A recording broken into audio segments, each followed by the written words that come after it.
This is Books for Breakfast, a podcast where we talk about books and writing. I'm Enda Wiley. And I'm Peter Sir. And you're all very welcome to this morning's show. And on today's show at the breakfast table, we feel very privileged indeed to have the wonderful writer Mary Costello. She'll be in to talk about her new collection of stories just published by Canongate, and it's called Barcelona.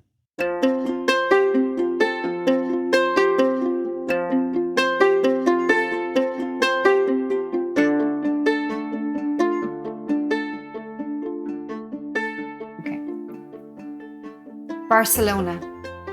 They had not long arrived in the city. They had driven all day on the motorway, over high bridges and around wide sweeping bends, with cars speeding past and trucks bearing down on them, and only a low metal guard shielding them from the ravines below. The drive had terrified Catherine. She had kept her head down. David had not seemed to notice or hear her when she asked if they could please get off the motorway. Their hotel was on a narrow street off the Ramblas, where Picasso had once lived over a jewellery shop. They walked out into the bright shopping streets and parted company for a while. Catherine strolled around, in and out of expensive boutiques with gleaming tiled floors and semi-bare rails, through the covered market with its trays of tongues and hanging hams. Now and then she stood before a shopfront or a billboard, the colours of Spain, of Miro, everywhere. The afternoon sun beat down. Once she caught sight of David up ahead and ducked into a shop. She found a cafe down a side street and sat outside with coffee and a cigarette. Sometimes she thought she could live on cigarettes alone, silently, deeply inhaling, letting thoughts gather, coalesce, then purge themselves in the exhalation. Later, together, they walked in the shade of the plane trees on the Ramblas. The birds, locked up for siesta, were silent. Rabbits and tortoises too. Canarios, 14 euros. Pico de Corral, 20 euros. Isabellas, 25 euros. Arrival in a new city often reminded Catherine of her youth, the pining for home she would feel on Sunday nights as her bus approached the city, and the orange lights up ahead bled into the horizon. Now her mind was crowded by details of the day, the drive, the week ahead. It was their 4th anniversary, and this trip, this city, had been David's choice. She knew he wanted it to matter, to mean something to them afterwards. Setting out that morning, she had brought up Lorca, whose poems she had taken with her. He was from Granada, or near Granada, she said. She looked out the window at the orange groves, the scorched headlands, the limpid day. He was murdered by the fascists in the 30s. It's still a sensitive issue here. David shrugged. Before they joined the motorway, she took out the poems. In the dark wake of your footsteps, my love, my love. They never found his grave, she said. See how the hyacinths line my banks. I will leave my mouth between your legs, my soul in photographs and lilies. She would have preferred Granada. She would have liked to find the mountain road near Alfalcar where Lorca was shot and buried. He was chasing Duende, she said. That's what he was after. She looked at David. Do you know what Duende is?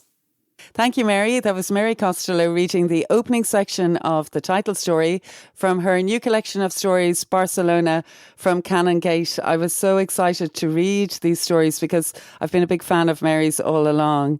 I know, Peter, you love her writing too. Indeed, indeed. And just to introduce Mary, Galway-born Mary Costello's books include the short story collection The China Factory, 2012, which was nominated for the Guardian First Book Award and the Irish Book Award. The novel Academy Street, which was published in 2014 and won the Bord Gáis Energy Irish Book of the Year and the Easton Novel of the Year, and was widely praised internationally, including by Coetzee, who makes an appearance in this new collection as well, which is the fruit of 10 years' work And her novel, The River Capture, about a Joycean obsessive whose life is stolen, who's very immersed, or he's so immersed in Ulysses that he even thinks in its language and rhythms. That came out in 2019. Yeah, so to turn to you, Mary, you're very welcome to the breakfast table here on Books for Breakfast. And one of the things that's immediately striking in this new collection is the number of animals in it, mistreated animals, that is, from a cruelly killed frog to a neglected dog. There's visions of animals, a skip full of hooves in the really shocking account of the slaughter of cattle in the final unforgettable story, The Killing Line. So it starts to feel more than incidental. It's more than just a narrative motif, and to seem more like something you feel really strongly about, Mary. Is that the case? It is, and thanks for having me on, Enda and Peter. I think that writers, I can't speak for other writers, but I guess I write what obsesses me. I write what consumes me, and I write only what I have to. You know, it has to be essential. I wouldn't write if I didn't have to be honest.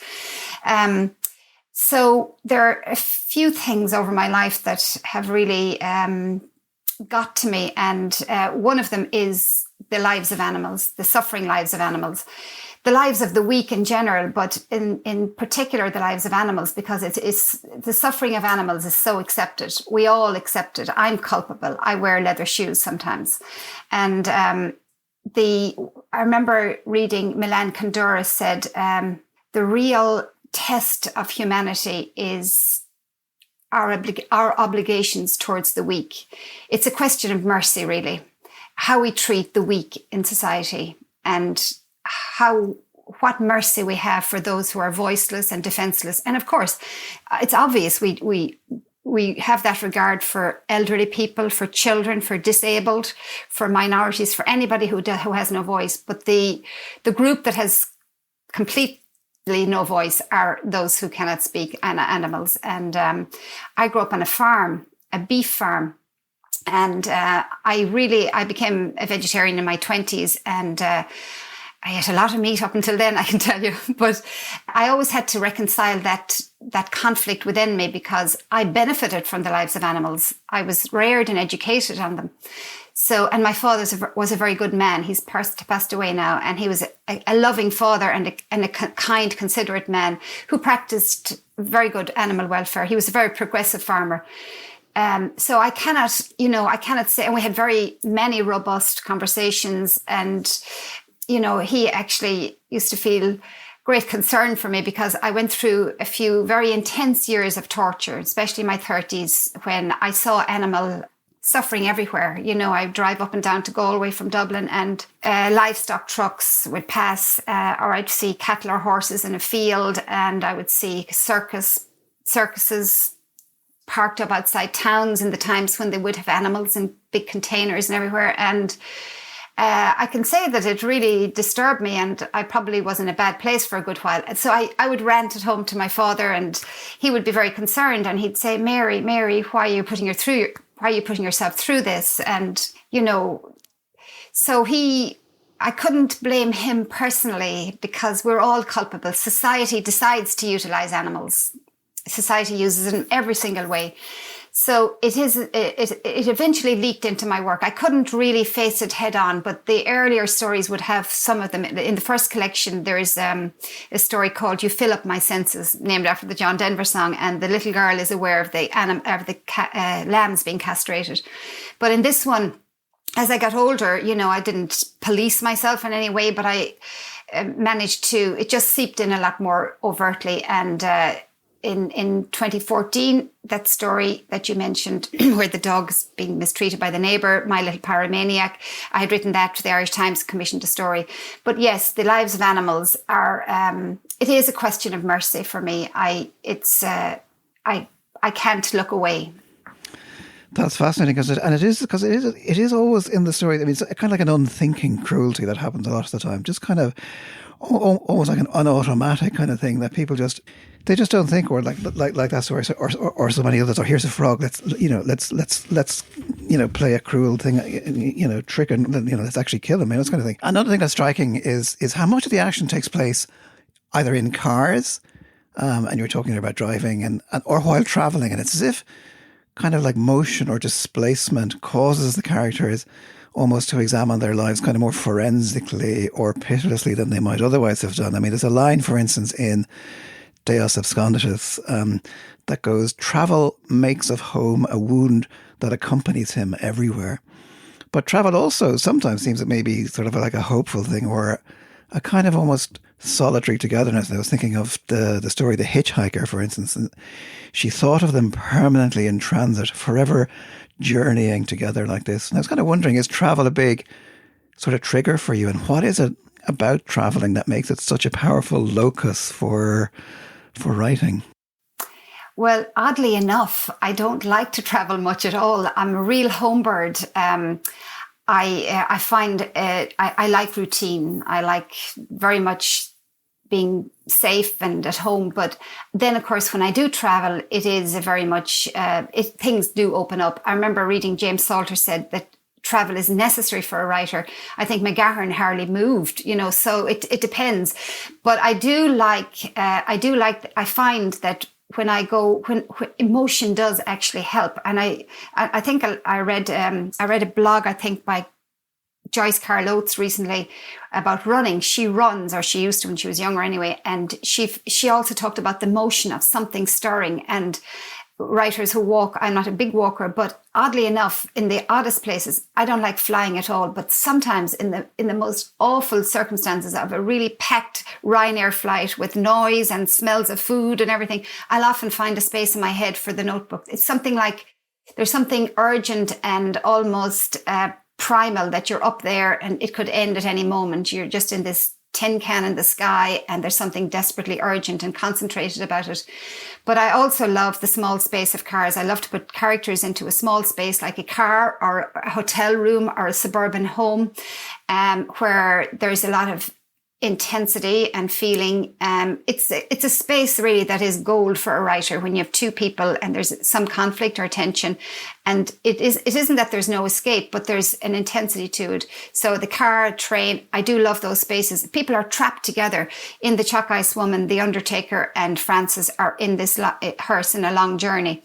I also love suburbia. I lived in Dublin for 30 years and I lived in suburban homes, and I know suburbia gets a lot of bad rap, and I think Richard Ford loved suburbia as well. It's intense lives going on behind front doors, it's everything.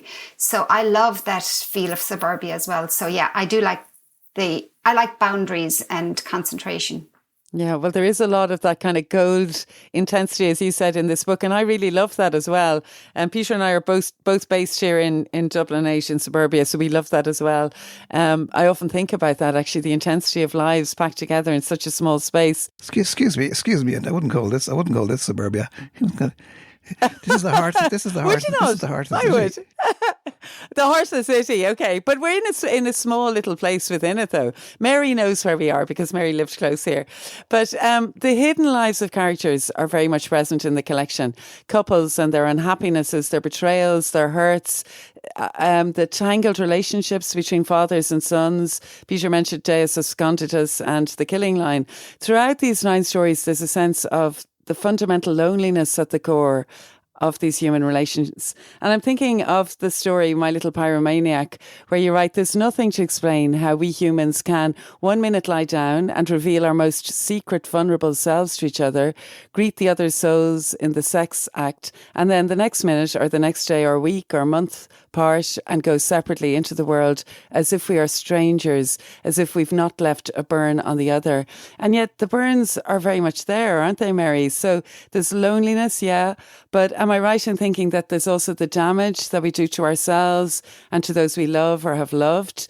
And that this is a theme that is prevalent throughout these stories. I mean, you said you want your characters to be rattled by something. I heard you say that somewhere in an interview. Is this what you were about in the stories as well? Yeah, and it's not that I set out, because these stories were written over 10 years and some of them were commissioned, but it's what unfolds. I start with character primarily. Sometimes I'll have a character for a good while before I'll know the setting or the trajectory of the story, and something then will meet me, I'll hear a story or something, I'll come on something and say, oh, that's where my character fits. But in general, one of the things that is a subject for me, not that I set out to do it, is moral dilemmas, moral paradoxes. A lot of my characters, most of the characters are good people, but they sometimes hurt each other and damage each other, and sometimes damage the integrity of the body even of someone else, like in the Chalk Ice Woman. So it's about the moral dilemmas. How do we continue to live and love somebody who's harmed us? Fathers and sons, and how do we reconcile? It's a matter of mediating opposites. How do we reconcile opposites, like the Oliver and his father. Oliver is an academic, he's a vegetarian, his father is a beef farmer. So similarly with Frances and her husband, he has damaged her. She knows this, and yet she understands where he's coming from to a large extent. But yes, how do we ever know anybody? So it's about that alienation and that psychic distance that can exist between people who are family or loved ones, who might be married even. It's about a psychic distance and the private cruelties sometimes that people inflict on each other, not intentionally, and they might not seem cruel to someone else, but it's about the private dilemmas and the private cruelties and the psychic wounds that people live with. And on the outside, nothing is noticeable. For instance, Frances is a librarian. She's gone to work. She's married. From the outside, nobody can see what she has endured. And similarly with Frank. And the other thing I think that is very important that matters to me is the issue of forgiveness and empathy and understanding that that's the issue of holding opposites. Somebody who's hurt and damaged and can still hold and understand where that, and perhaps even forgive the person who has hurt them. So these are the moral paradoxes, the moral dilemmas that the stories start out with. I'm trying to write towards figuring out something like that. Yeah, and I mean, that's what I think. I got so much out of that in your stories, particularly in the book, The Chalk Ice Woman. Like there she is, damage has been done to her and she's still living with him.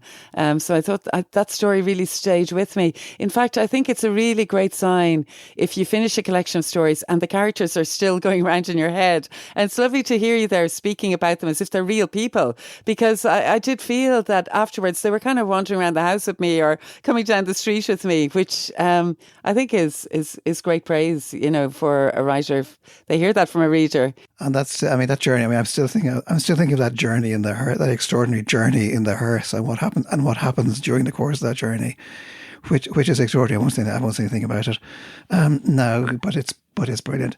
It's quite. I mentioned at the beginning of this, I was talking about the river capture and about the man obsessed by Joyce. And Joyce kind of getting into his bloodstream almost. And in another way, this is quite a literary book too, in the sense that it refers frequently to other writers. Kafka's Penal Colony, for instance, plays a large part in The Killing Line. John Cheever, I think, is mentioned in that story as well. And of course, J.M. Coetzee features both through his story Elizabeth Costello, but also at his appearance at a festival very like the stool in the story At the Gate. And I just wondered, is that a kind of deliberate strategy, or is it that those particular writers have meant a lot to you? They have meant a lot, yeah. I'm not alone in this. You're the same, I'm sure, both of you, but we spend a lot of time reading. We spend a lot of time with writers. I spend more time with dead writers than I do with living family, So it's where the head is and the heart a lot of the time. So they mean a lot and they're alive to me all the time. Like when I was writing The River Capture, I'd always been a lover of Joyce, but of course, because Luke, that character, was so obsessed with him, I became every day more and more obsessed with Joyce. And, I'd find it hard sometimes to believe he was dead. He died before he was even 59. All of these sort of things would really get to me, and they make their way into the story then. But yes, it is how, when you're a writer and a reader, the art lives in you every day. And I would find that my characters, I used to probably censor myself a little bit, especially when I first started writing, I would be afraid I'd be accused of, saying, oh, she's planting this or whatever. But so now I write as it is, honestly and organically. So In the case of Frances, she was a librarian, and as often happens in our lives, we find parallels between our own lives and the lives in books sometimes, and that's how art works. It triggers or it resonates within us. So my characters, I'd be working on my characters, and suddenly the story would veer towards something that would match it or somehow find a parallel. And then Coetzee, of course, is probably my all-time favorite living author, and the one who means an awful lot to me, because he is certainly has invested a lot of his life and his art into the lives of animals as well. But also he always tries to enter the characters fully. I think he's a very philosophical writer. I think he manages to mediate the thinking and the feeling function. Like, he's a very rational thinking man. People think he's cold, but he couldn't possibly be cold because he writes with such feeling. I think he's very polite and very brittle, but he's also incredibly depthful, and I think he suffers for what he writes. So, and he wrote a book, his character way back, Elizabeth Costello, was a bit of a shock that he had the same surname. So I also love these sort of coincidences. But yes, it's the integrity of the writing, it's the refinement of the feeling, it's the exactitude and the truth of it. So, and I did go to see Coetzee in Listowel years ago. So that story has a certain, obviously, you know, we all write, I remember Coetzee himself said, all writing is autobiographical, but of fiction and non-fiction, because it's coming out of us. But obviously the facts are always a little bit different. But yes, I did go to see Coetzee with my then boyfriend, and he found it, very hard to. Coetzee is very, very polite, extremely courteous, but also very brittle and doesn't suffer fool's glad's. Yeah. And my boyfriend at the time was thinking, why are we this, but of course I was hanging on to every word, and it didn't happen as it happens in the story. But yes, it is a sort of a metafictional story, but yes, Coetzee matters to me. Kafka, of course, that Kafka story, as soon as I was writing Oliver, it emerged naturally that some of Kafka's stories mean a lot to me. He was interested in animal suffering as well. Musil's story, I remember reading that Tonka story years ago and just being blown away by it. I've read some of The Man Without Qualities, a very difficult book, but I can't honestly say I've read it. I've read portions of it, but the stories, three women, Musil stories about women are fabulous, very bleak. And, that's why it resonated with Frances, because Frank, her husband's life, had been sort of a bleak childhood, Is there a buried reference to a Derek Mahon poem in one of the stories as well? I was reading it thinking, oh, that sounds like a Derek Mahon poem. There is, yeah, the mute phenomena. Okay, I get that. Yeah, is that in one of the stories? I think it is. Yeah. Yeah, I love Derek Mahon. I mean, I think personally that, I love the mute phenomenon. I know it's after Nerval. I think it's an interpretation after French. But, A Disused Shed, I know it's the very popular one, but I really think it's one of the best poems since The Second Coming or something. It's really fabulous, There's also, this kind of supplementing that, there's a sense of literature also as a kind of, and it's kind of like what you were saying about traveling to see Coetzee, but like literature sometimes is an alienating force where, the female narrator in At the Gates talks about her husband having a mathematical mind, and though he easily kind of matches her intellectually, in the one area of literature, I surpass him. From the start, I was out of his league. And she says, I think he blames literature for the inwardness it conjures in me, and for the fact, increasingly, he's lost access to more and more areas of my mind. Just a very interesting idea of, the kind of interest in literature as a separating kind of force as well. Yeah, I think it might be, in couples where they're both not literary, for whatever, and that one might feel that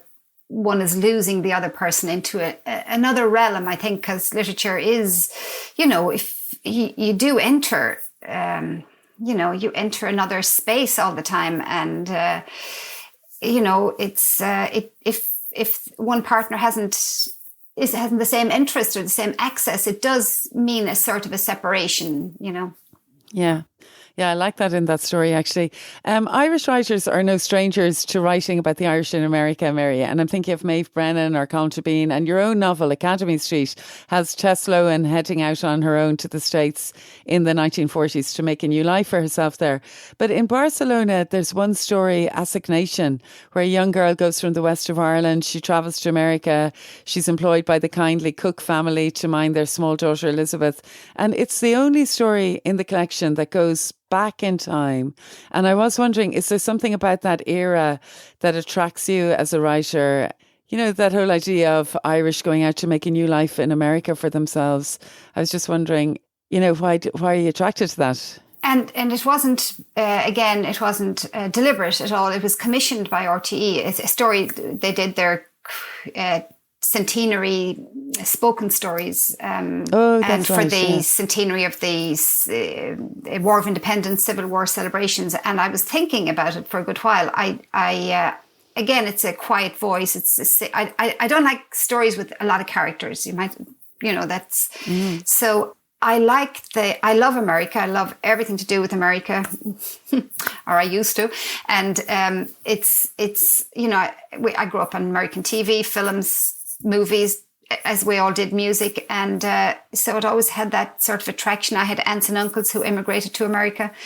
But one of the things that prompted in me was our independence, the early years of the state and how we got independence. And of course, how it was mired in all sorts of terrible sorrows and sadnesses and legacies. And here we have a young woman setting out in her life, but a great crime or tragedy happens before she leaves. So she must carry all that. So that's, again, it's about, I suppose, less about the exterior world as the interior lives of characters. That's where it goes.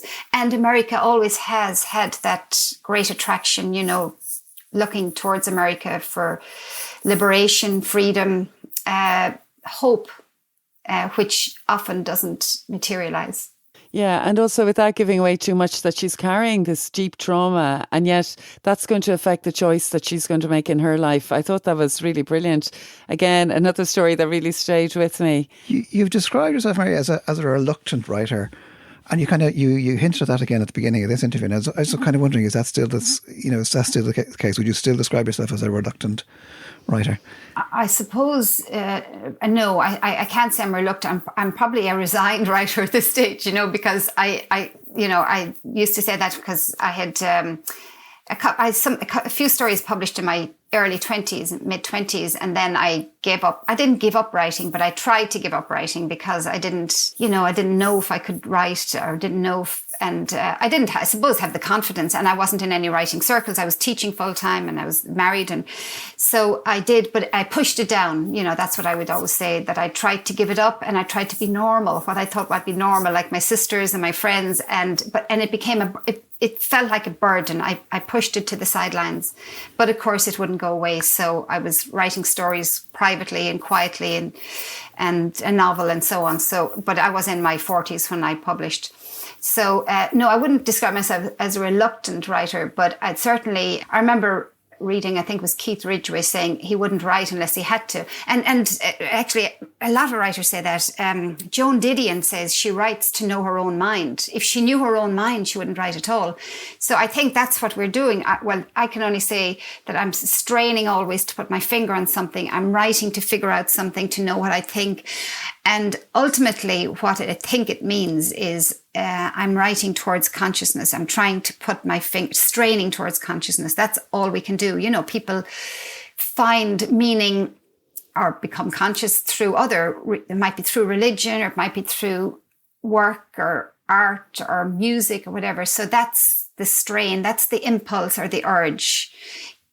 Some people do find it in God, in the divine, and, maybe it's all the same thing. Maybe we're straining towards consciousness, some divine numinosity, something, but it's why there is an impulse to write. Yeah, it's well described. And I'm thinking of T.S. Eliot as well, who said that he writes towards the essential poem, that he doesn't just write for the sake of writing, he waits for it. It's that essential urge. But Ron Rash, a writer that I absolutely love as well, he said about your fiction that it's always meticulously structured, her language precise. And you yourself, Mary, have said, I want no marks of labour on the writing. Is is this hard won? I suppose it is. I never did an MFA in writing or a master's in writing. I don't do workshops, so I don't really know how to unpack or take things apart. And I almost, reluctant to do that because I don't know how it's necessarily done. So I just do what I feel is very as truthful as I can do. I don't like ornate writing, I feel I would be afraid it would conceal or disrupt something or show off or anything like that. So it has to be, for me, as truthful and as honest as it can be. And in that sense, the style is bare. I don't deliberately set out to be that way, but I deliberately set out to be to get to the core of something as closely as I can. And yes, I do edit a good bit, and I read the work out loud when I'm editing. Obviously, in the early drafts, I don't print out for a while. I mean, I write a lot longhand. I have all notebooks, and when I have a lot accumulated in notebooks, I eventually start a story or a novel or whatever. I procrastinate a lot before I do that because I sort of dread it. I feel this dread. Will I be able to do this? Am I a one-trick pony? I don't know. Many times I used to think that. So self-doubt is a big part of it.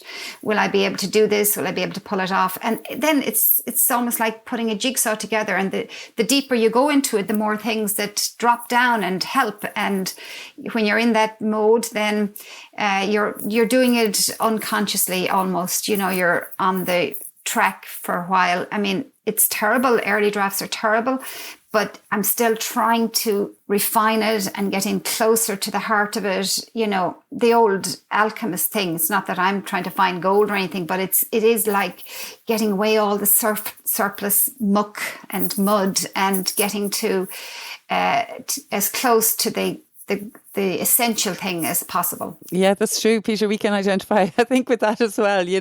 Just the curse of the blank page. But once you get going and start making a mark, things start to happen, I suppose. And that's when the magic happens, if you're lucky. But Ron Rash also said, what I find most striking in Barcelona is an unrelenting clarity, which in a way is what you were talking about there, Mary. And he says, it forces us to confront the damage we do in this world to our fellow creatures as well as ourselves. And I thought this was a really kind of profound and accurate response to this really fine collection. It's been an absolute pleasure to read these stories. So I'd like to say thanks so much, Mary, for coming in and talking to us about this wonderful new collection just published by Canongate. And I think you're going to read us out now with an excerpt from a story that Peter and I have already mentioned. It's called My Little Pyromaniac. And I have to say, Mary, thank you for bringing Peter and I closer together, because he was upstairs reading the book, I was downstairs, and we'd meet in the kitchen. And then we go, did you read that story? What did you think of that? And we'd have big discussions. So thank you very much. You've made our relationship a deeper and enriched one. Okay, so thank you. So now we're going to conclude with Mary reading a little piece from My Little Pyromaniac. And thanks again, Mary, for coming on. Thanks for having me, and Peter, it's a pleasure. My Little Pyromaniac. I had not thought of Kevin for a long time. Then, one evening last summer, just after I'd moved in here, he came walking out of the house next door. I was getting out of my car, and there was just enough time for each of us to acknowledge the other, the way new neighbours do, before he got into his own car. I walked to my front door, holding myself carefully, aware of the woman and children coming behind him, then the thunk of car doors closing. I stood in my hall, picturing the car moving along the street, the woman, his wife, beside him, the boy and girl in the back, he silent at the wheel, confounded by the sight of me after all these years, and the realization that I was now living next door, and the slowly dawning thought that from now on we might, at any given moment, be only a few feet from each other, standing in our symmetrically positioned kitchens or bedrooms. All the houses in this cul-de-sac are semi-detached, inhabited mostly by families and young children or teenagers. In the evenings, the cars roll in, spilling out tired adults, children dragging coats and bags, sports gear, musical instruments. One evening, the little girl next door hopped out of Kevin's car dressed in a tutu. Her mother leaned into the back seat and took the child's bag and carried it into the house. She is a small, dark-haired woman and appears to be much younger than Kevin. The boy is about 10, the girl perhaps 7. I have watched them closely. I am not entirely convinced these are Kevin's children. When I was 19 and still at university, I fell in love with Kevin. He was 38. He had a handsome, hewn face, a little like Warren Beatty's. He worked for a large investments company and lived in a beautiful Victorian red brick with lamplit rooms and stained glass panels in the front door. He was often abroad on business, and sometimes a week or 2 would go by before I heard from him. Then we would meet, and if it suited him, I would stay over. Thank you very much, Mary Costello. I think we've reached the end of our Books for Breakfast podcast this morning. I'm definitely rushing off to have more coffee. And I'm Enda Wiley and I have Peter Serra here with me. And Peter, would you like to tell everyone about the details of the podcast if they'd like to listen again? Well, you can subscribe at all the usual sources, Google and Apple and so on. And if you want to check out the notes that go along with this podcast, you can go to booksforbreakfast.buzzsprout.com. And yeah, so we'll be back again. We'll have the toast on, we'll have the kettle boiling, we will have more books to discuss, and we're looking forward to having you here. So goodbye, everybody. Goodbye.